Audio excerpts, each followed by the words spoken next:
네, 할렐루야 반갑습니다. 교회가 예쁜가요?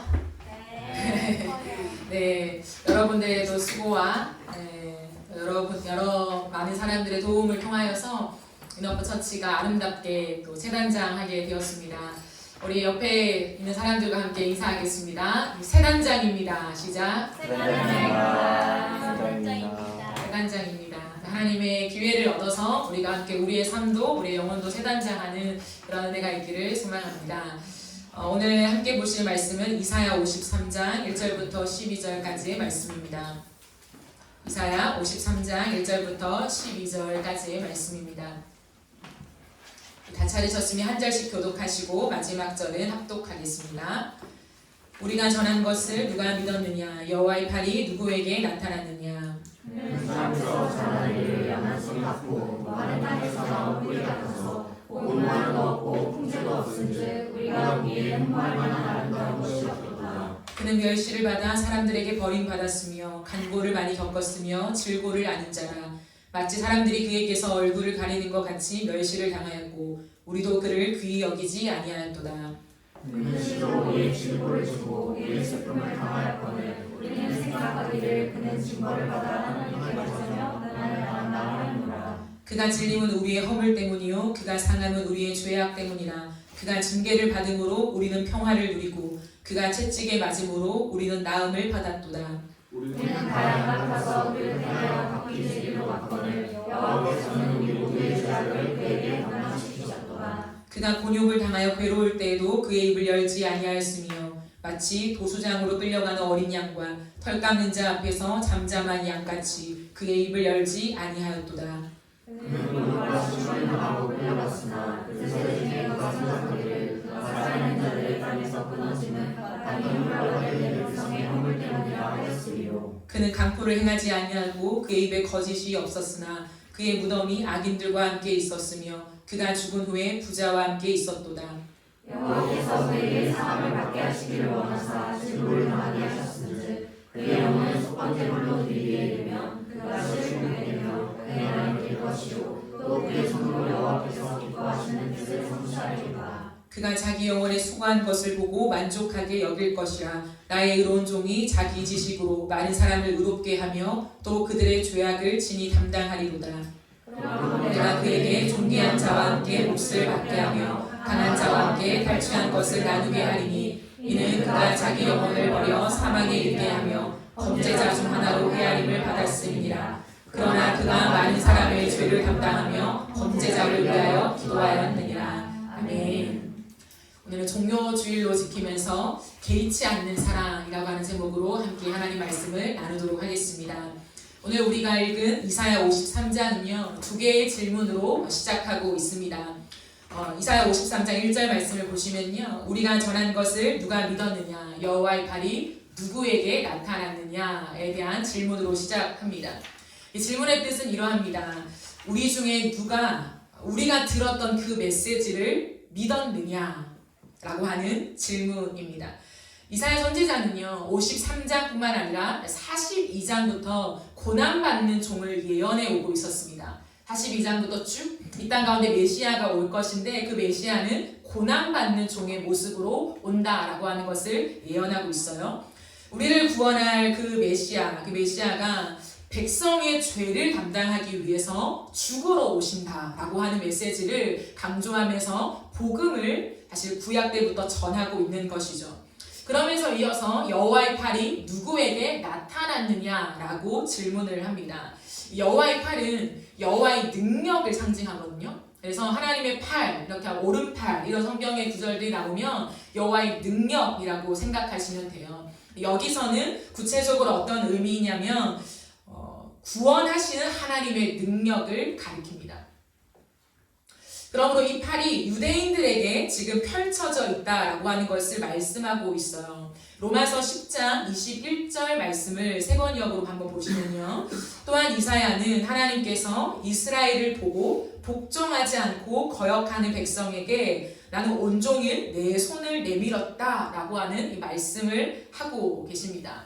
신약에도 이 구약의 이사야 말씀을 인용하면서 여호와께서 이스라엘을 위해서 구원의 손을 끝없이 펼치고 계셨다. 온종일 펼치시는 그 하나님의 마음을 설명하고 있죠.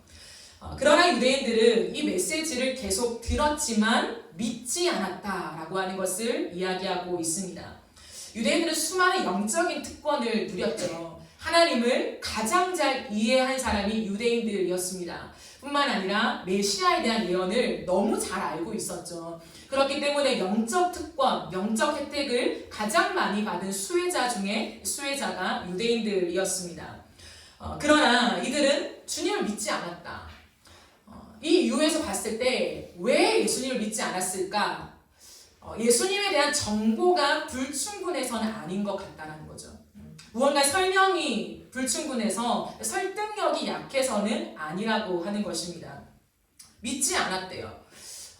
오늘날도 마찬가지죠. 사실 유대인의 경계를 넘어서 오늘날에는 수많은 민족과 온 열방 가운데 그리고 저와 여러분에게도 복음이 너무 선명하게 들려지고 있습니다. 예수님을 믿지 않는 까닭은 복음의 어떤 설명이 불충분해서는 아니라는 거예요. 설득력이 약해서가 아니라는 것입니다. 듣는 것과 믿는 것은 다른 영역입니다. 지속적으로 복음이 들려지고 있지만 들었다고 해서 다 복음을 믿는 것은 아니라는 거죠. 안다고 해서 다 믿는 것은 아닙니다. 주일학교 때부터 교회에 와서 성경을 알고 하나님에 대한 지식을 안다고 해서 내 존재가 하나님을 믿는 것은 아니라는 것이죠. 영적인 특권을 누리고 기독교의 문화 안에 있다고 믿는 것은 아닙니다. 그렇다면 복음을 듣고도 믿지 못한 까닭은 무엇일까요? 그것은 우리의 완고함 때문입니다. 우리의 마음이 악해서 그렇다는 거죠. 우리의 마음이 단단하게 굳어져 있기 때문에 복음을 듣지만 마음으로 믿지 않는다라고 얘기하고 있습니다. 내 생각과 내 틀, 내가 원하는 것, 이것이 너무 견고하다는 의미이기도 합니다. 그렇기 때문에 받아들이는 영역 속에 귀로는 들려지지만 내 존재가 그것을 허용하고 있지 않음이죠. 먼저는 나를 사랑하는 완고함입니다. 이 완고함이라는 의미는요, 나를 지극히 사랑하는 이 완고함에, 이 견고함에 우리가 부딪히고 있음을 알 수 있습니다. 1세기 유대인들에게는 어떠한 사상들이 있었냐면요, 스스로 노력해서 구원을 얻을 수 있다라고 믿었습니다. 하나님을 믿지만 하나님이 주신 율법을 지킴으로, 그것은 즉 내가 노력해서 열심히 무언가를 해서 하나님께서 원하신 것들을 이루어서 기쁨이 되어 드려서 그 조건으로 받는 구원으로 해석했다라고 하는 거죠. 내가 내 죄를 처리할 수 있다고 생각했습니다. 그렇기 때문에 그들에게 가장 강력한 사상은 거룩이었거든요. 거룩이었기 때문에 내가 거룩하신 주님께 나아가기 위해서는 내가 내 삶에서 죄를 처리해야 한다는 생각을 가지고 있었다라고 하는 거죠. 그렇기 때문에 그들은 율법을 그만큼 강조하고 지켰던 사람들이었습니다. 그러니까 613가지의 율법을 지켰잖아요, 유대인들은. 그러면서 내가 내 죄를 처리할 수 있다고 생각하는 거죠. 내가 지난날에 지은 과오, 그 과오가 너무 더럽고 추악하기 때문에 그 과오를 내가 처리한 다음에 거룩하신 주님께 나아갈 때 하나님이 우리의 예배를 받으신다라고 생각했던 것입니다. 그것이 하나님을 향한 예의라고 생각했어요. 그러나 그것은 예의가 아니라 불신이라고 주님 말씀하십니다. 거룩하신 주님 앞에 내 과오를 내가 청산하고 나오는 것은 예의가 아니라 불신이다. 왜냐하면 예수님 대신 자신을 믿는 것이 되기 때문입니다. 우리에게 가장 중요한 것은 죄에 대한 처리라는 거죠. 근데 그 죄에 대한 처리를 내가 할 수 있다고 믿는 거예요. 내 자신을 믿는다는 거예요. 내가 조금 더 거룩하게 살면, 조금 더 삶을 내가 정돈하고 나오면 하나님 나를 기쁘게 받아주시는 무언가를 구비할 수 있을 거야 라고 하는 것은 사실 우리의 삶에 예수님이 필요 없게 된다는 거예요. 죄에 대한 모든 문제를 해결할 수 있는 유일한 존재는 예수님인데, 그래서 우리의 죄를 직면할 때 예수를 만나게 되는데, 그 죄, 내 가오? 내가 지은 건데 내가 처리하고 와야지 라고 하는 사상에 붙잡혀 있으면 예수님을 만날 수 없는 것입니다. 그렇기 때문에 그들은 복음을 밀어내기 시작했습니다. 예수 그리스도 그분 앞에 내 죄를 다 담당시킨다고? 그건 있을 수 없는 일이었다는 거죠. 끝없이 마음으로 복음을 밀어냈습니다. 내가 할 수 있어. 하여튼 제가 하고 올게요. 라고 하는 그 사상 속에 계속해서 여호와의 팔을 거부했다라고 하는 거죠. 그 결과는요, 그들의 눈이 먼 상태 그대로 살게 되었습니다. 그들의 마음의 완고함 그대로 살게 되었습니다. 여러분, 이것은 비극이죠. 우리의 악함을 처리할 수 없는데 그 악함 그대로 평생을 살아야 한다? 내 마음의 완고함 그대로 평생을 살아야 한다라고 하는 것은 참으로 아픈 일입니다. 하지만 그들은 몰랐기 때문에 그 길을 지속하게 되었죠. 신약에 와서 사도 요한 아시죠? 사도 요한은 자신이 쓴 요한복음에서 이사야 53장을 인용하고 있어요. 이 53장은 굉장히 유명하기 때문에 신약의 선지자들, 신약의 제자들도 많이 인용하고 있거든요. 한번 보실까요? 요한복음 12장 37절부터 조금 긴데요, 43절까지의 말씀입니다. 세 번역으로 보시겠습니다. 여호와께서 그렇게 많은 표징을 그들 앞에 행하셨으나 그들은 예수를 믿지 아니하였다. 그리하여 예언자 이사야가 한 말이 이루어졌다. 주님, 우리가 전한 것을 누가 믿었으며 주님의 발이 누구에게 나타났습니까? 그들이 믿을 수 없었던 까닭을 이사야가 또 이렇게 말하였다. 주님께서 그들의 눈을 멀게 하시고 그들의 마음을 무디게 하셨다. 그들은 그들이 눈이 있어도 보지 못하게 하고 마음으로 깨달아서 돌아서지 못하게 하여 나에게 고침을 받지 못하게 하려는 것이다. 이사야가 이렇게 말한 것은 그가 예수의 영광을 보았기 때문이다. 이 말은 그가 예수를 가리켜서 한 것이다.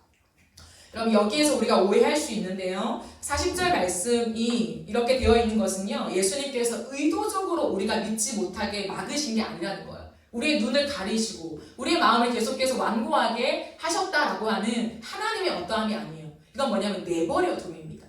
우리가 예수님을 받아들이지 않으려고 하기 때문에 우리의 눈이 어두운 그대로 그냥 두셨다라고 하는 그런 표현이에요.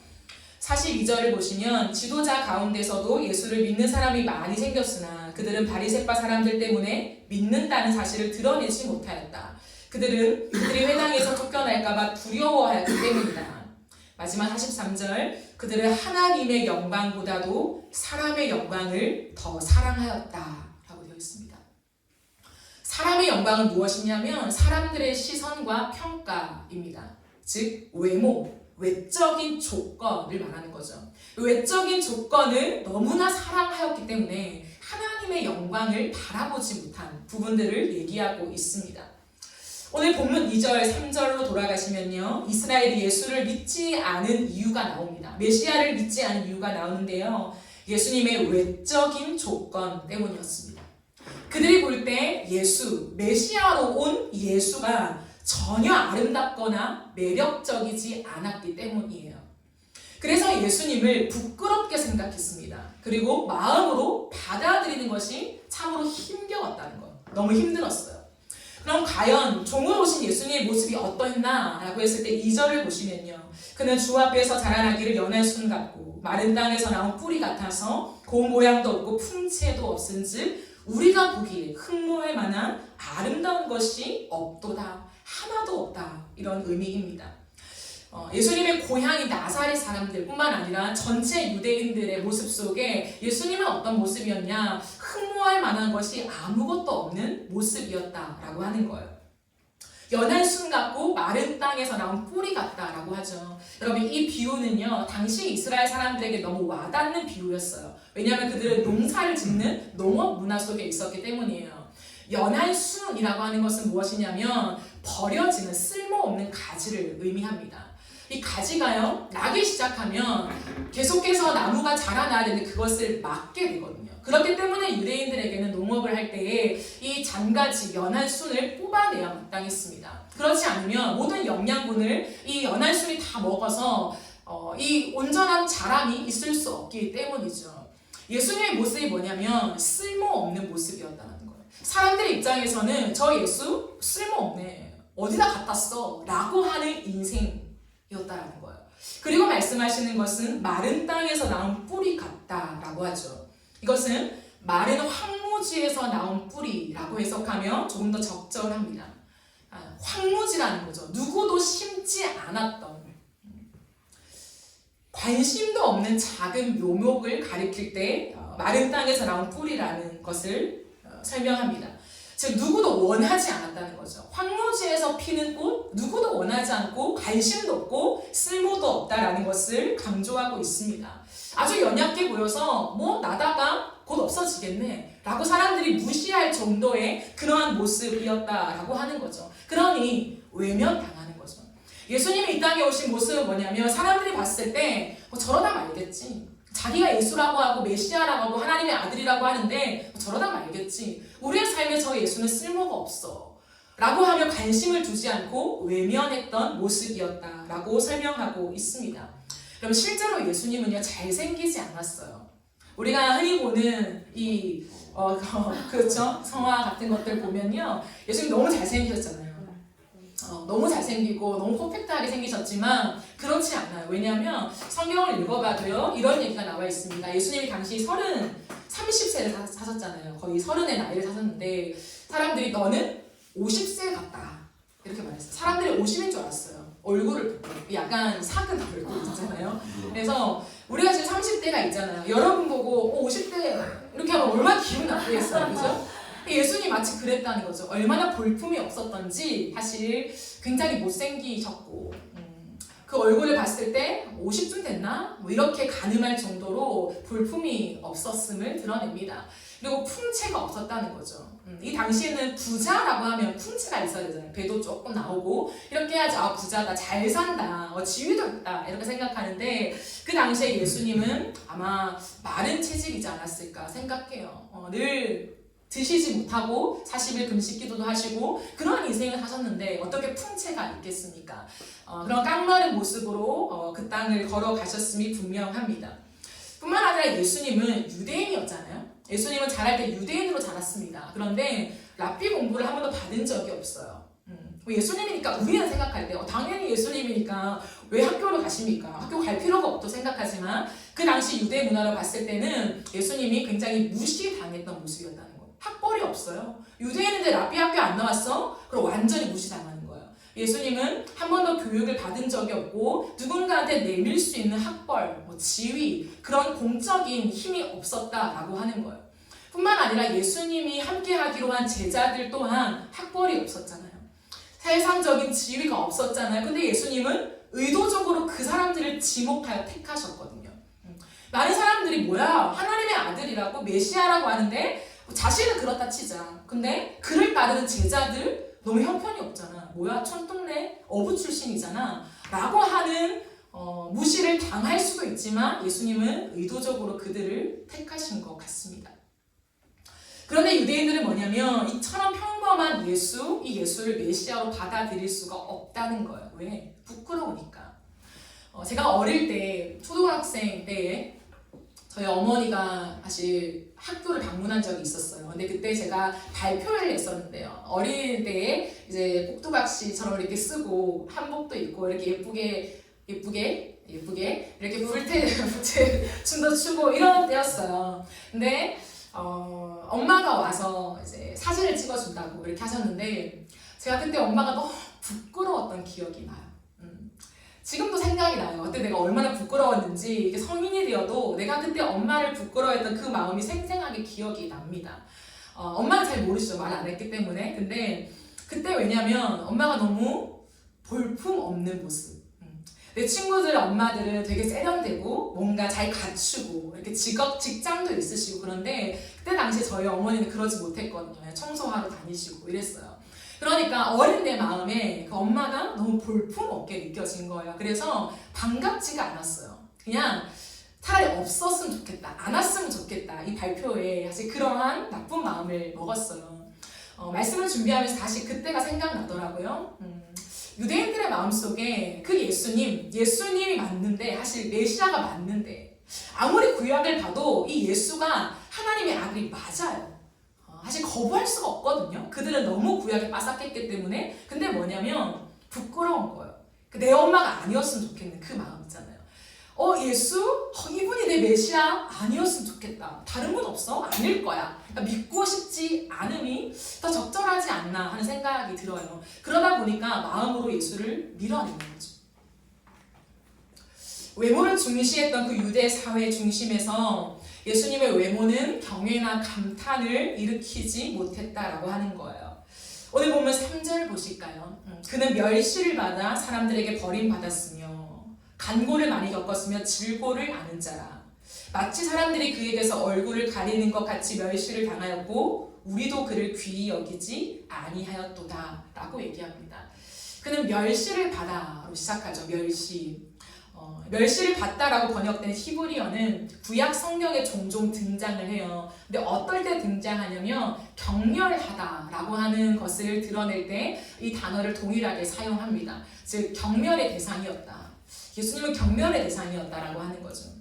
사람들은 무시할 때 얼굴을 쳐다보지 않아요. 대충 얘기하죠. 그냥 내가 누군가 나보다 아래에 있다고 생각하면요. 똑바로 얼굴과 눈빛을 마주하지 않고 보지 않고 대충 시켜요. 대충 얘기를 합니다. 그것은 내가 너를 무시한다. 내가 너의 얼굴을 왜 봐야 돼? 이런 태도잖아요. 예수님 멸시를 받아 사람들에게 버림받았고 마치 사람들이 그에게서 얼굴을 가리는 것 같이 예수를 보지 않는 거예요. 예수의 눈빛을 마주하지 않는 거죠. 그런 것을 의미하고 있습니다. 그래서 여러분 사람을 존중할 때 얼굴과 눈빛을 쳐다보는 건 굉장히 중요한 거예요. 물론 이렇게 성향상 어떠한 다름이 있을 수 있겠지만 우리가 의도적으로 사실 대화를 할 때나 무언가를 할 때 사람의 눈을 마주하고 얼굴을 보는 것은요 존중의 의미예요. 그렇지 않으면 신뢰가 될 수 있다는 거죠. 예수님은 그것을 비유하면서 사람들이 나를 쳐다보지 않았다, 나를 경멸했다라고 하는 그 비유를 사용하십니다. 다윗의 아내 미갈을 아십니까? 미갈은 다윗을 업신여겼다라고 성경에 되어 있어요. 그 업신여김도 여기서 멸시를 받다라고 하는 것과 동일한 단어를 쓰고 있습니다. 우리가 아는 것처럼 다윗은요, 하나님의 임재를 모셔오면서 자신이 왕이 되고 하나님의 그 임재의 상징인 법궤를 모셔올 때 6걸음에 한 번씩 제사를 드렸다라고 하잖아요. 사실 상상이 안 되기 때문에 많은 학자들도 두 가지로 나뉩니다. 이것은 비유일 것이다. 그럴 수가 없다. 근데 또 다른 학자의 부류들은 진짜다라고 얘기를 하죠. 6걸음에 한 번씩 소를 잡아서 피의 제사를 드린다는 것은요 어마어마한 거예요. 온 땀이 날 뿐만 아니라 그 피비린내가 모든 거리를 지나가는 거잖아요. 그것이 온 동네에 울려 퍼진다라고 하는 것은 사실 상상이 안 되는 일입니다. 그러나 다윗은요 한 번 실패하고 두 번째 다시 하나님의 임재를 모셔오면서 6걸음에 한 번씩 소를 잡으면서 그 하나님의 임재를 모셔오는 행렬을 하죠. 그 아침부터 밤늦게까지 그 행렬들을 하면서 엄청나게 사모함으로 춤을 추게 됩니다. 피비린내 나는 제사가 드려지는 그 한 복판에서요 다윗은 왕이 돼 춤을 춘다라고 하는 거죠. 그때 이 베옷이 내려가잖아요. 그것을 자신의 아내인 미갈이 창으로 내다보면서 거기 있지도 않아요. 창으로 내다보면서 업신여겼다라고 되어 있습니다. 왜 그랬을까요? 100년 만에 찾아오는 거거든요. 하나님의 법궤를요. 그렇게 떠돌아다니면서 블레셋에 갔다가 하나님의 그 임재의 상징인 법궤가 정말 처참하게 무시당했던 그 세월을 딛고 다윗이 왕이 되었을 때 모셔오는 행렬 속에 미갈은 업신여겼다. 그것은 뭐냐면 하나님의 영광보다 사람의 영광에 훨씬 더 집중했다는 거예요. 미갈은 하나님의 영광에 관심이 없었습니다. 그 법궤 있고 없고보다 너가 왕으로서 정치를 잘하면 되는 거야 라고 생각했어요. 내 남편이 정치를 잘하는 거, 사람들한테 인정을 받고 존경을 받아서 이 왕의 입지를 넓혀가는 것이 더 중요하지 어찌하여 그 임재가 모셔온다고 춤을 추냐, 있을 수 없다라고 생각하는 거예요. 그러나 다윗은 아랑곳하지 않고 그 길을 지속하게 되죠. 이사야 53장 3절에서 이 단어는 주의 종에 대한 이스라엘의 반응을 설명하는 단어로 쓰입니다. 멸시를 받았다. 그리고 간고를 많이 겪었다 라고 되어 있죠. 간고는 마음의 온갖 고통입니다. 이 마음속으로 당하는 고통과 수치심을 말하는 거죠. 사람들에게 받는 비난과 조롱이 있을 때 여러분 가장 타격을 입는 것은 마음입니다. 이 마음이 무너지는 거죠. 부끄럽고 창피한 거예요. 그것을 넘어서 슬픔이 마음을 채우게 됩니다. 그것을 예수님은 고스란히 당하고 있다는 거죠. 뿐만 아니라 질고를 아는 자다라고 했습니다. 이 질고는 신체에 가해지는 고통을 말하는 거예요.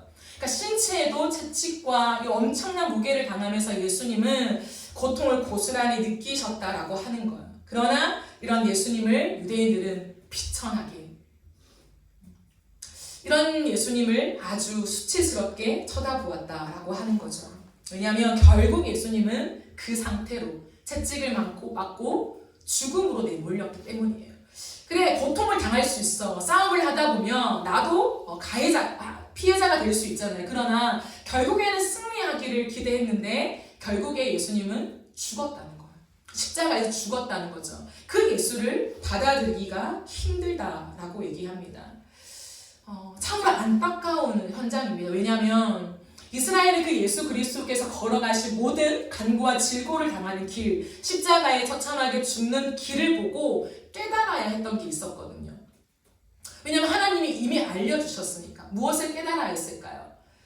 아브라함을 주님 부르시면서 그 이삭을 바칠 때 이삭이 죽어야 하는 그 대신에 주님이 순양을 예비해 주셨잖아요. 그걸 떠올렸어야 했다는 거예요. 그건 단순히 하나님이 이삭을 죽이지 않으마 그것이 아니라 그것을 통해서 지금 이 땅에 올 메시아가 어떠한 죽음을 당할 것인지를 가르쳐 주신 거였거든요. 이스라엘 백성들은 예수의 십자가의 죽음 앞에 깨달아야 됐었던 게 뭐냐면 6월절 어린 양의 피였어요. 그들이 대대손손 언급해왔던 게 출애굽이었거든요. 그 출애굽을 하기 직전에 하나님께서 모든 애국 사람들을 죽이셨지만 문설주의 어린 양의 피를 바른 그 이스라엘 백성들을 건지셨단 말이죠.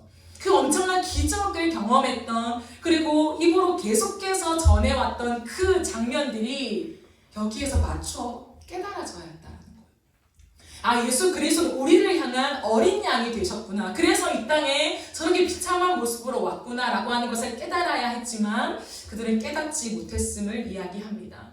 요한복음 1장 29절에서 요한은 이렇게 얘기하죠. 이튿날 요한이 예수께서 자기에게 나아오심을 보고 이르되 보라, 세상 죄를 지고 가는 하나님의 어린 양이로다. 이것이 이스라엘 백성들에게 동일하게 깨달아져야 하지만 안타깝게도 요한만 깨달은 진리였다라고 하는 거예요. 예수님 반복해서 자신이 이 땅 가운데 죽으러 왔다라고 하는 것을 이야기합니다. 마태복음 20장 28절 말씀에도요. 인자가 온 것은, 내가 온 것은 섬김을 받으려고 온 것이 아니다. 도리어 섬기려 하고 자기 목숨을 많은 사람의 대속물로 주려 함이다 라고 얘기합니다. 나는 죽으러 왔다 라고 하는 거예요. 그렇다면 우리가 완고함을 깨뜨리고 예수님을 믿는 방법이 무엇일까요? 우리의 이 지독한 완고함을 깨뜨리고 예수 그리스도를 내 마음에 영접하고 진짜 믿을 수 있는 그 방법이요. 그것은 볼품없는 예수님의 모습이 나를 대신한 사랑임을 깨닫는 것입니다. 우리가 지금까지 소개하고 확인했던 볼품없는 예수님의 모습 있잖아요. 그 예수님의 볼품없는 모습은 내 모습이라는 거예요. 우리가 삿대질하면 어떻게 저렇게 볼품이 없나? 지위도 없나? 인기도 없나? 흠모할 만한 아름다운 것이 없나? 라고 손가락질하는 그 예수님의 모습은 본래 예수님의 모습이 아니라 나를 대신한 예수님의 모습이 되셨다라는 거예요. 저는 이 사랑을, 나를 대신한 이 사랑을 개의치 않는 사랑이라고 표현합니다. 개의치 않는다라고 하는 사전적 의미는 뭐냐면 어떤 일이나 다른 사람들 말 등을 마음에 두거나 신경 쓰지 않음을 의미합니다. 신경 쓰지 않는 거예요. 내 길을 가는 것입니다. 예수님의 사랑은 나를 대신한 사랑인데요. 그 예수님의 사랑을 저는 개의치 않는 사랑이다. 그 어떤 것도 신경 쓰지 않고 예수님이 이 땅에 오신 그 목적을 이루심의 사랑이다라고 표현하고 싶습니다. 4절 말씀을 한 번 더 확인해 보실까요? 그는 실로, 그는 그럼에도 불구하고 이런 뜻이거든요. 우리의 질고를 지고 우리의 슬픔을 당했다. 사람들이 그렇게 예수님 볼품없다고 욕하고 예수님을 거부했지만 그는 그럼에도 불구하고 우리의 질고를 지고 우리의 슬픔을 당했다. 그러나 정작 나는, 그게 내 모습인데, 내 모습을 뒤집어 쓰신 건데 정작 우리는 그 예수님의 모습을 보면서 동일하게 뭐라고 하냐면 하나님께 징벌을 받아 하나님께 맞고 고난을 당한다. 예수님이 그렇게 오신 거겠지. 예수님이 선택하신 거겠지. 그게 사랑이라고 하지만 그래, 하나님과 예수님의 관계 속에 무언가가 있었겠지라고 우리는 생각한다라고 하는 거예요. 예수님은 자신의 죄 때문에 징벌을 당하고 하나님께 맞고 고난을 당한 것이 아닙니다.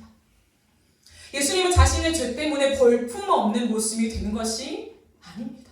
예수님은 하나님이세요.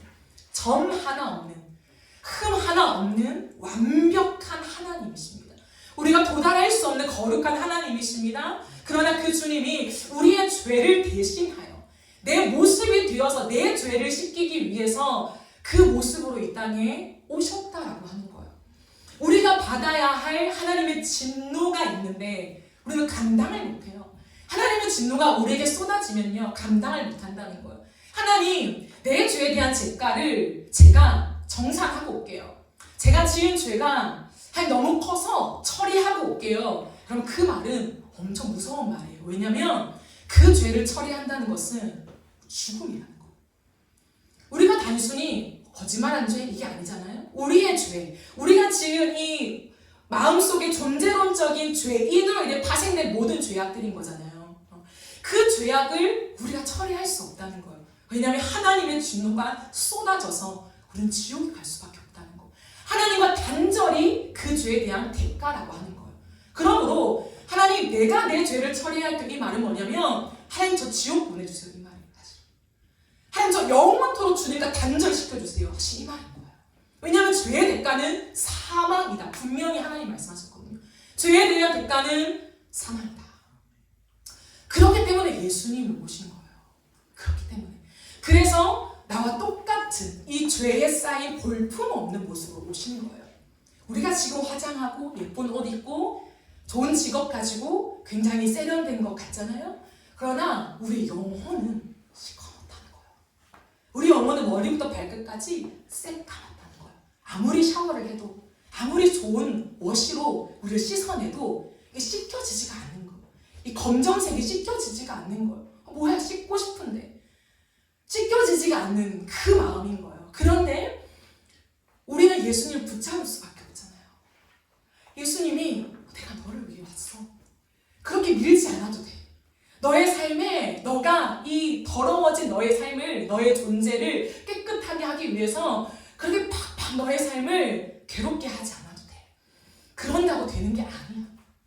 우리는 팍팍 괴롭게 하잖아요. 우리 자신을 쳐서 괴롭게 해서 구원과 하나님의 사랑을 얻으려고 하지만 예수님은 그렇게 할 필요가 없다. 너의 모습을 내가 다 대신했다. 너의 새까만 모습이 볼품없는 내 모습에 다 담겼다. 내가 그걸 위해서 가장 볼품없는 모습으로 온 거야. 말구유에 누인 거야. 사람들이 그냥 걷어찰 만큼 형편없는 모습으로 내가 왔다. 그러나 그런 내가 너를 대신하여 이 길을 간다. 너를 구원할 수 있는 유일한 조건을 갖춘 자는 나밖에 없으니 내가 사람이 되어 너와 동일시 되어 내가 이 십자가의 길을 걸어서 십자가 위에서 하나님의 저주를 당하마. 그래서 죽으신 거예요. 예수의 죽음이 없이는 그 어떤 사람도 구원을 받을 수가 없습니다. 이 땅에 일어난 예수의 기적을 믿는다고 해서도 구원을 받을 수가 없어요. 예수님이 죽어야만 해결되는 거예요. 왜? 죄의 값은 사망이기 때문에. 그래서 예수님은 개의치 않고 그 길을 걸어가신 거예요. 볼품없는 모습으로 사람들이 조롱하고 비난하고 채찍을 가하고 그 어떤 수모가 당해져도 예수님이 개의치 않고 그 길을 걸어가시는 거예요. 왜요? 나는 하나님이 아니라 나는 박성현이야. 그 생각을 가지신 거예요. 나는 존경을 받아 마땅한, 나는 지금 나를 채찍질하는 이 군사들을 지은 창조주이잖아요. 내가 너희를 지었다. 괘씸한 것들아. 얼마나 그 말을 하고 싶겠어요. 예수님의 능력 한 번이면요, 이 사람들의 삶이요 처참하게 무너질 수 있습니다. 하나님이시니까 능력이 있으십니다. 근데 모든 것을 참았다라고 되어 있어요. 모든 걸 참고 당하고 그 길을 가셨습니다. 왜? 난 하나님으로 대접받으려고 이 땅에 온 것이 아니라 이 박선영이 되어서 이 아이의 죄를 내가 담당하기 위해서 왔다 라고 하는 그 하나의 목적. 내가 김보연이 되었다. 내가 김수영이 되었다. 그 한 가지 주님이 창조한 내 백성들의 이름을 생각하시면서 내가 그가 되었다 라고 하는 그 하나의 목적으로 그 길을 걸어가셨기 때문에 저는 개의치 않는 사람이라고 말하고 싶습니다. 5절 6절에서 그렇게 말하죠. 그가 찔림은 우리의 허물 때문이요, 그가 상함은 우리의 죄악 때문이라. 그가 징계를 받음으로 우리는 평화를 누리고, 하나님과 평화, 신적인 평화, 사람들과의 평화. 그가 채찍에 맞음으로 우리는 나음을 받았도다. 우리는 다 양 같아서 그릇 행하여 각기 제 길로 갔거늘 여호와께서는 우리 모두의 죄악을 그에게 담당시키셨도다. 이 말씀에 대한 깊은 이해가 우리에게 와야 합니다. 그가 찔림은 탁선형 나의 허물 때문이요, 그냥 온 인류를 향한, 누군가를 향한, 구속에 나도 끼어 있을 수 있고 이 정도가 아니라는 거예요. 그가 찔림은 나의 허물 때문 이후에 아멘이 되어야 우리에게 구원이 임한다는 거예요. 들은 것으로가 아니라 믿을 수 있는 그 안으로 들어갈 수 있는 것은, 예수님의 찔림은, 예수님은 찔림 받을 이유가 없는데, 거룩하신 하나님인데 나의 허물 때문이요, 그가 상함을 받을 수 있는 이유는 아무것도 없는데 우리의 죄악 때문이라. 그가 징계를 받음으로, 하나님의 징계를 받은 자로 버려졌다는 거예요. 징계를 받음으로 우리는 하나님과 평화를 누리고, 그가 채찍에 맞음으로 우리의 머리부터 발끝까지 우리의 영육이 나음을 받았도다 라고 하는 거예요. 여러분, 우리가 양 같아서 오늘도 내 마음대로 걸어갈 때, 오늘도 내가 절벽인지도 모르고 나는 그 길이 좋아, 난 저기서 풀을 얻어 먹을 거야, 뜯어 먹을 거야 라고 우리가 종종 모르고 그렇게 가 있는데요, 주님께서는 우리의 모두의 죄악을 예수 그리스도께, 그렇게 또 내가 원하는 대로 가고 있는 그 죄악을 하나님과 멀어져서, 하나님 내가 세상에서 이렇게 해볼게요, 내가 한방 해볼게요 라고 하며 하나님과 멀어져 있지만 그 모든 죄악 또한, 오늘 내가 짓는 죄악 또한 예수 그리스도께 모두 전가시켰다 라고 얘기하고 있다는 거예요. 이 무게는 만만치 않습니다. 그러나 이 무게를 주님은 나는 사랑해서 그렇다 라고 설명하는 것이죠. 저는 이 말씀을 읽으면서 사람들이 그를 귀히 여기지 않았을 뿐만 아니라 우리도 그를 귀히 여기지 않았다, 이 말씀을 제가 이 암송하는 내내 다시 한번 묵상하고 이 말씀을 준비하면서도 제가 펑펑 울었습니다. 내가 예수님을 귀히 여기지 않았던 시절들이 파노라마처럼 지나가는 거예요. 내가 예수님을 믿는데, 안 믿을 때는 그래 몰랐다고 쳐요. 근데 예수님을 믿고 내가 사역자가 되었고 이 땅을 살아가는데도 여전히 내 삶에 내가 예수님을 귀하게 여기지 않았던 때가 너무 이렇게 생각이 나는 거예요. 말씀을 준비하는데, 내가 하나님의 영광, 그 예수님보다 여전히 세상의 영광을 따르고 있고 세상 사람들의 말들에 더 많이 휘둘리고 있고 예수님을 귀하게 여기지 않았던 내 모습들이 너무 많이 떠올라서 가슴이 미어지더라고요. 우리도 그를 귀히 여기지 않았다, 이 말이 너무 가슴 아팠어요. 예수를 모르는 사람들은 그럴 수 있지만 우리도, 예수를 아는, 그 사랑을 노래하는 우리도 그를 귀히 여기지 않았다, 그 이름을 부끄러워한다. 오늘도 세상에서 예수의 이름을 내걸고 살아가는 게 좀 창피한 거죠. 세상 사람들, 우리끼리는 괜찮지만 세상 사람들 앞에서 예수의 이름은 좀 그런데 어디서부터 설명해야 되나? 머리가 복잡해지는 거죠. 그냥 예수님은 나의 가장 귀한 분이세요, 저는 예수님 때문에 살아요, 이 말이 많은 생각을 하게 되는 거예요. 사람들은 어떻게 생각할까? 나를 어떻게 광신도로 생각하지 않을까? 너무 이질적으로 생각하지 않을까? 저는 돌아볼 때에 내 마음이 귀하게 여기지 않았다는 거예요. 그 이름에 대한 값어치가 나에게 절대적이지 않았다는 거예요. 절대적이면 얘기하죠.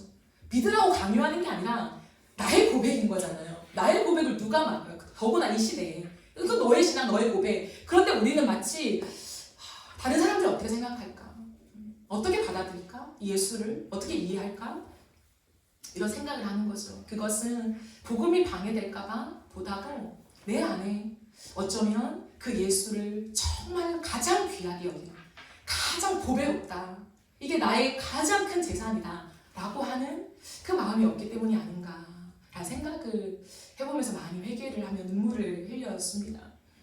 여러분, 그래요. 주님은 우리에게 이 말씀을 하고 싶은 거예요. 제가 여러분과 계속 나누잖아요. 속량이라고요. 속량. 우리의 모든 죄를 대신한, 값을 지불한 그 속량의 제물로 내가 왔다 라고 하는 것을 우리에게 끝없이 얘기하면서, 사람들의 시선, 평가, 평판 중요하죠. 그러나 절대적인 게 아니야. 내가 너를 귀하게 여긴다. 세상에서 우리가 잘 나가야죠. 그러나 그것은 상대적인 것이고, 선영아, 이 땅에서 내가 너를 가장 귀하게 여겨. 내가 너를 위해 내가 이 땅에 왔다. 내가 너를 위해 십자가를 졌다. 주님, 그 말씀을 우리에게 하고 싶으신 거예요.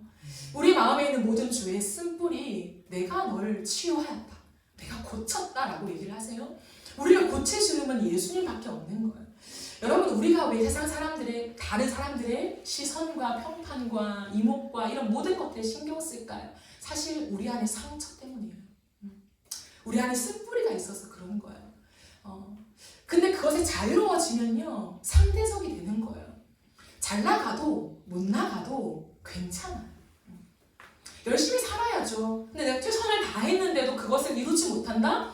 그렇다고 해서 내가 낮아지고 자존감이 무너지고 떳떳하지 못하고 숨고 싶고 굽신거리고, 그것은 내 안에 상처가 회복되어지지 않았기 때문이라는 거예요.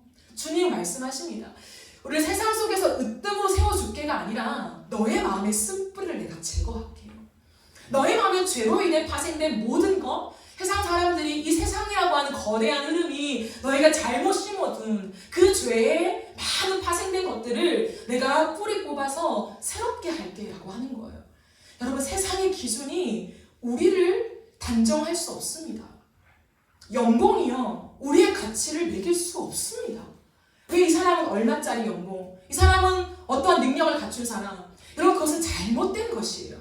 우리가 그것을 따라가는 것이 아니라 예수 그리스도 복음 안에서 우리의 쓴뿌리를 해결하시고 우리를 새로운 각도로 바꾸신 그 주님의 시선으로 다른 사람을 그렇게 봐주면서 세상이 바뀌기를 기대하는 사람들이 그리스도인이에요.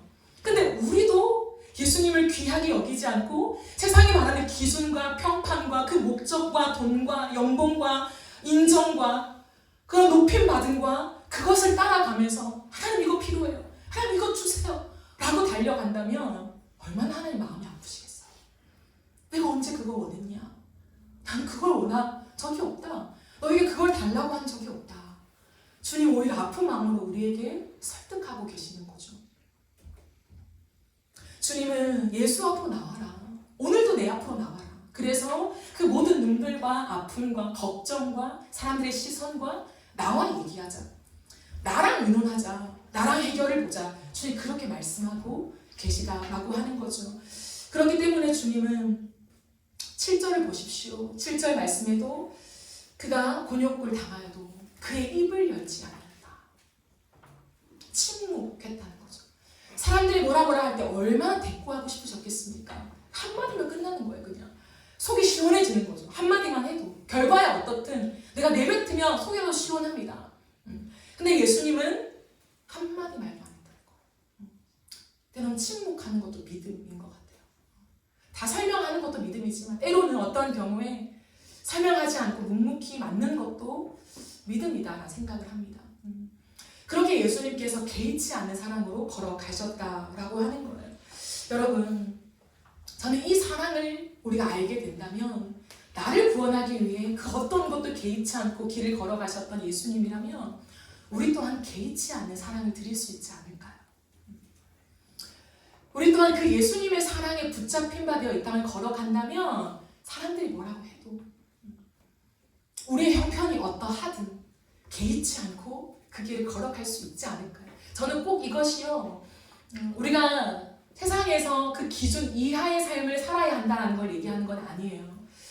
한편으로는요, 우리가 하나님이 세상 속에 더 많은 지위와 직분을 주셨을 때도 동일하다고 생각해요. 우리는 많은 것들이 얻어지면요, 내가 했다고 생각하거든요. 물론 하나님의 영광이라고 얘기는 하죠. 하나님 감사합니다, 하나님 하셨어요 라고 얘기는 하지만 우리의 마음에는요, 내가 했다는 생각을 할 때가 많이 찾아와요. 찾아와요. 근데 그것 또한 개의치 않게 된다는 거예요. 내가 아래로 떨어져도 위로 올라가도 어떠한 형편이 되어도 개의치 않게 된다는 거예요. 어제 저희 부산에서 저희 언니가 왔어요. 일이 있어서 대전을 갔다가 작은 언니랑 형부랑 조카가 같이 왔어요. 그래서 만나서 교회에 와서 이렇게 보여줬습니다. 그래서 같이 여기에 있는데 마침 내가 딱 도착했는데 파티션이 와 있는 거예요. 그래서 파티션이 원래 다음 주에 온다고 되어 있었잖아요. 근데 떡하니 다 와 있는 거예요. 그래서 큰 게 딱 와 있게 뭐지 하고 봤더니 파티션이에요. 뜯어서 보니까 작업을 해야 되는 거였어요. 이 나무 바닥에 있는 지지대가 나무 토막인데 나무 토막이랑 못이 같이 들어있더라고요. 드라이버도 없어요. 못이 딱 들어있는데 끼워서 그냥 쪼으면 되는 게 아니라 나무니까 힘만 있으면 들어가니까 이 나무가 그냥 구멍이 뚫어지지 않은 채로 있는 거예요. 사실 여자가 처음 하려면 힘들겠다 싶을 정도였어요.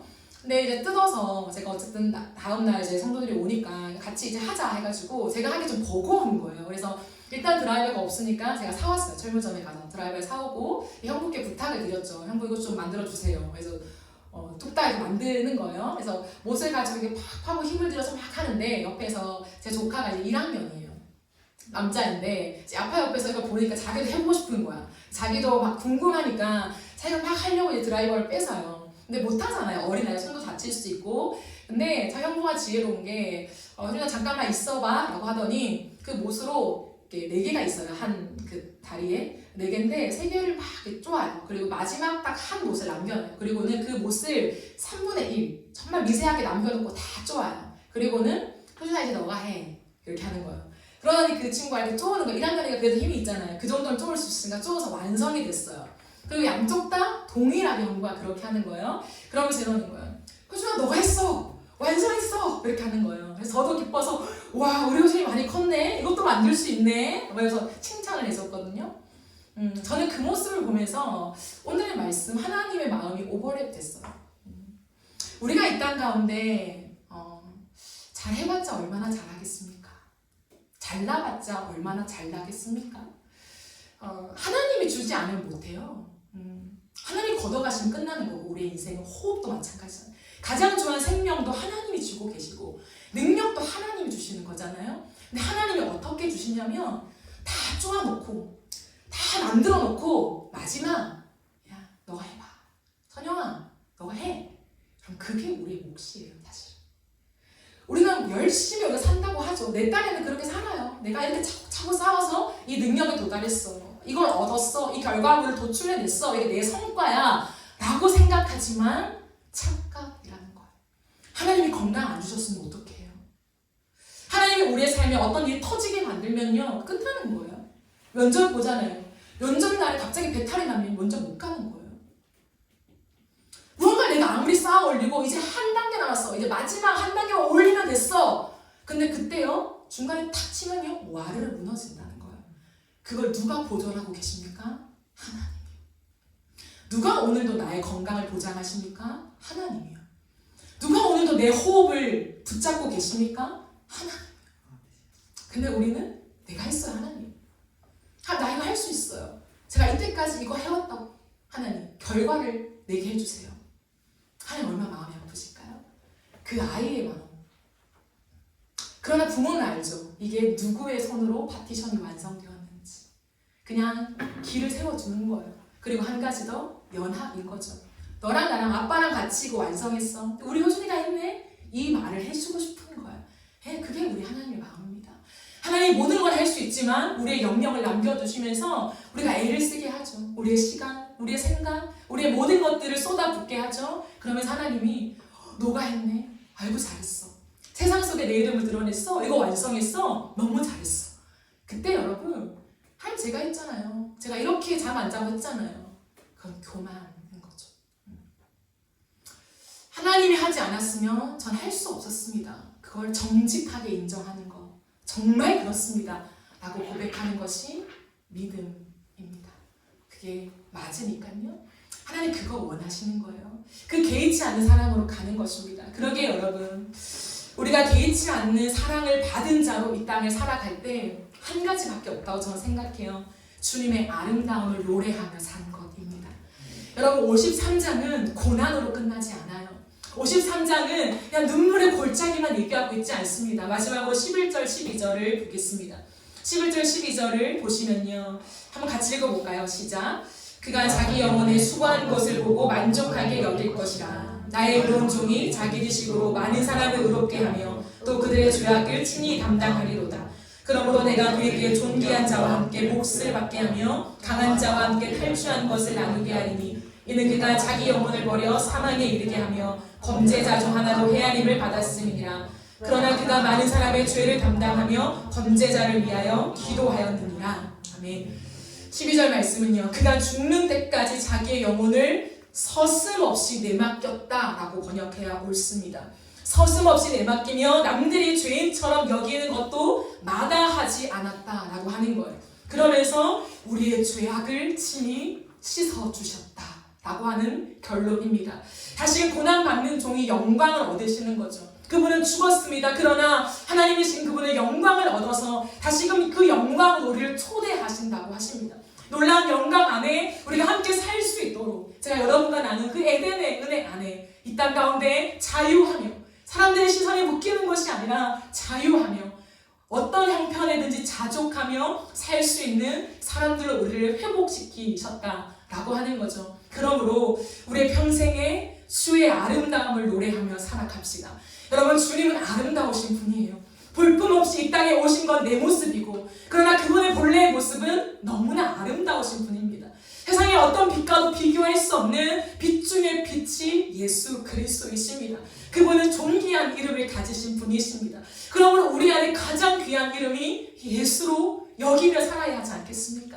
우리의 평생 가는 가장 귀한 이름 예수입니다. 가장 존귀한 이름 예수입니다. 하나님 가장 가치 있는 이름이 예수입니다. 내가 이 이름을 노래하며 자랑하며 살 수 있다는 것이 하나님 얼마나 큰 영광입니까? 그러면 그것이 마땅한 우리의 반응이어야 합니다.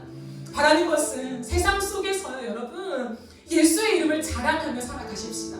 우리를 구원하신 십자가를 부끄럽게 여기지 말고 숨기지 말고 내놓고 자랑하며 살아가십시다. 십자가는 너를 향한 사랑이다. 듣든 듣지 않든 그 사랑은 우리의 마음에서 자랑하며 살아가십시다.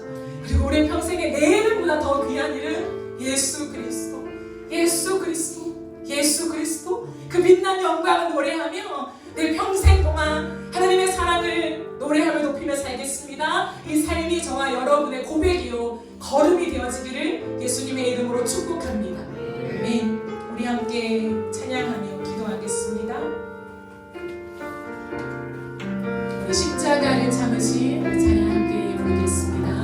십자가를 참으신, 십자가를 참으신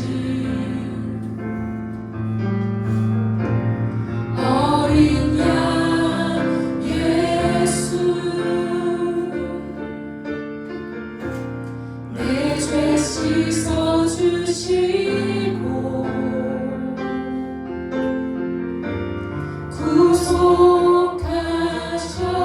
구속하셨네.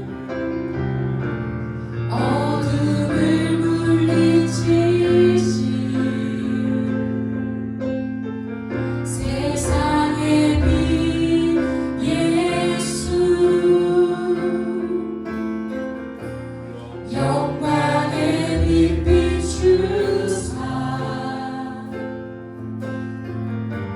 자유케 하셨네. 예수 하나님의, 예수 하나님의 완전한 사랑, 예수 하나님의 감없는 은혜, 예수 하나님의 놀라운 지혜, 아름다운 그 이름 예수. 십자가를 참으신, 십자가를 참으신 어린 양 예수, 어린 양 예수, 내 죄를 씻어주시고, 내 죄 씻어주시고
기억하면서 함께 기도하실 때에 나를 위하여 대신하여 십자가의 길을 걸어가신 예수 그리스도를 바라봅니다. 하나님, 이 땅 가운데 가장 볼품없는 모습으로 이 땅 가운데 걸어가신 예수님, 그것이 나의 모습이었습니다. 예수의 십자가는 나의 죄에 대한 대가였습니다. 하나님, 그날을 기억하며 하나님, 그 예수 그리스도를 내 마음에 모시며 하나님, 그 개의치 않는 사랑으로 나를 사랑하신 주의 사랑을 하나님, 내가 온몸으로 받아들이며 아멘 이 땅을 걷게 하여 주시옵소서. 우리 시간 들은 말씀을 기억하며 주여 한번 외치며 기도하며 나가시겠습니다. 주여,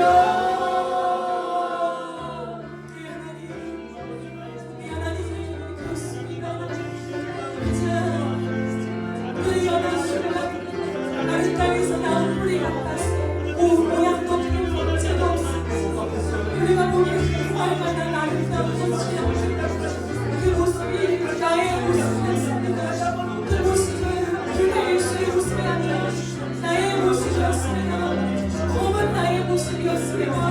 머리부터 발끝까지 너무 검어서 하나님 씻고 씻어도 하나님 벗겨지지 않는 그 모습이 나의 모습이었습니다. 나 같은 죄인을 대신하여 이 땅에 오셔서 내가 비워주신 예수님, 영광성이 아니라 예수님, 예수의 걸음은 예수님의 죄나 예수의 사명 때문이 아니라 나를 대신한 길이었음을 고백합니다. 주여, 예수의 십자가는 나를 대신한 십자가이기 때문에 나를 건지시기 위한, 너와 화목하기 위한 그 주님의 하나님 목적 하나로 개의치 않는 사람, 그 어떤 것도 개의치 않는 사람, 감도도 질고도 춥지도 고난도 심지어 죽음조차도 개의치 않는 사람으로 하나님 나를 사랑하셨습니다.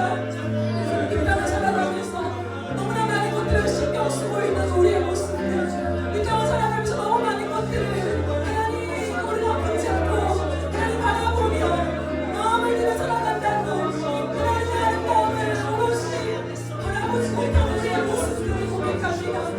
개의치 않는 사랑을 주님께 드리길 원합니다. 나 또한 이 땅을 살아가면서 개의치 않는 사랑을 열심히 살아가길 원합니다.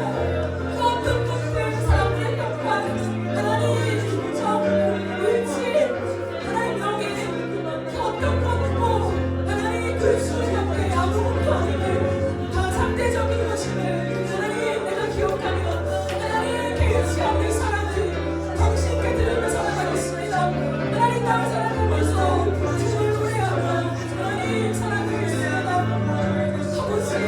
아버지 그 사랑 안에 너는 충분한 하나님 우리가 되게 주옵소서. 하나님 같이 사랑하며 이 땅을 걷기를 원하오니 주여 세워하여 주옵소서. 주여 하나님 아버지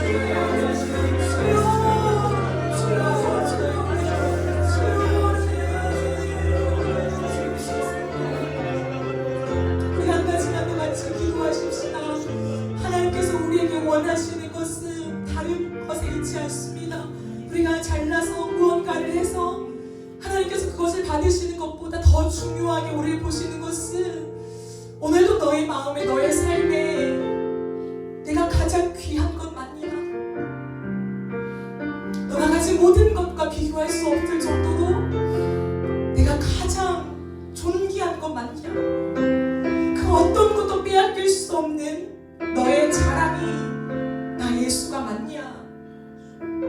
그거 물어보시는 것 같아. 우리가 이 시간 하나님께 대답하며 반응하며 나갔으면 좋겠습니다.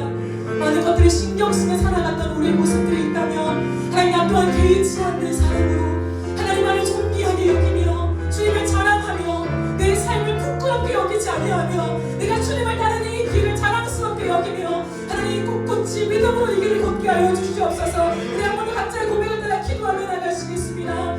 예수님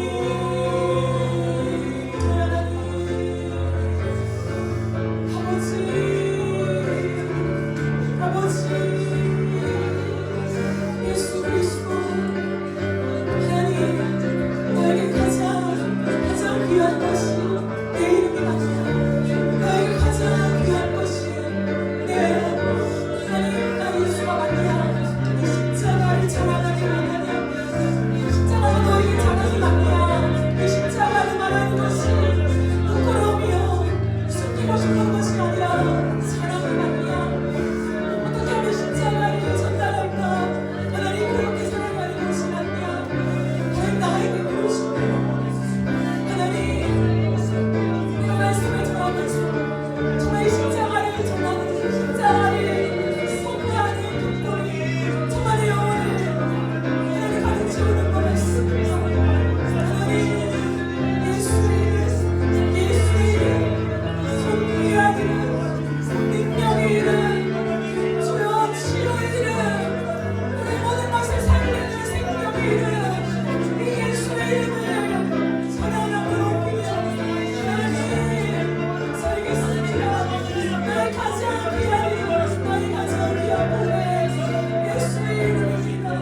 머리부터 발끝까지 검은 우리의 모습, 볼품없는 모습, 아무것도 할 줄 아는 것이 없는 모습, 초라한 내 모습, 그러나 그 모습 그대로 이 땅에 오신 예수님, 우리의 존재의 상태를 보여주신 예수님, 그것은 본래 예수님의 모습이 아니라 내 모습이었습니다. 나였습니다.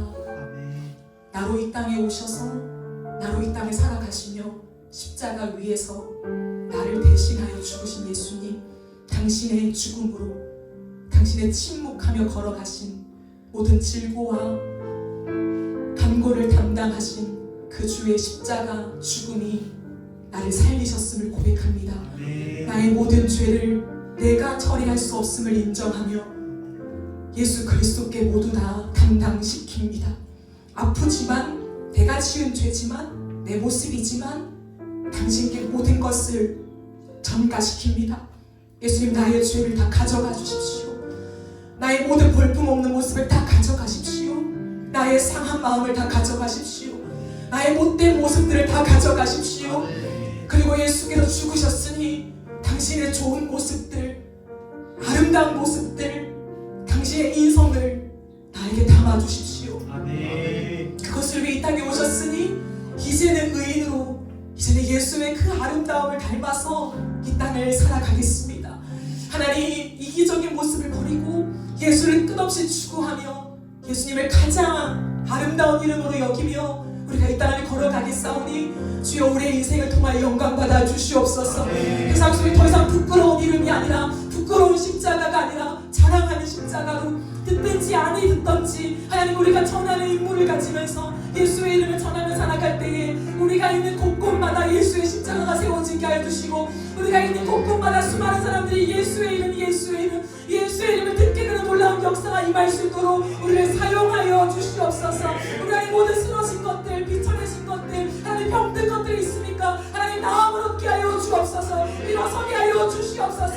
슬퍼리가 제거되게 하여 주시옵소서. 세상의 이목과 평판과 하나님 그 평가에 집중돼 살았던 우리의 삶에서 해방과 자유를 경험하게 하여 주시옵소서. 너는 너무나 아름답다. 너는 너무나 아름답다. 주님, 우리에게 말씀하신 주님의 사랑의 고백을 들으며 이 땅을 담대하게 살아갈 수 있도록 주여 역사하여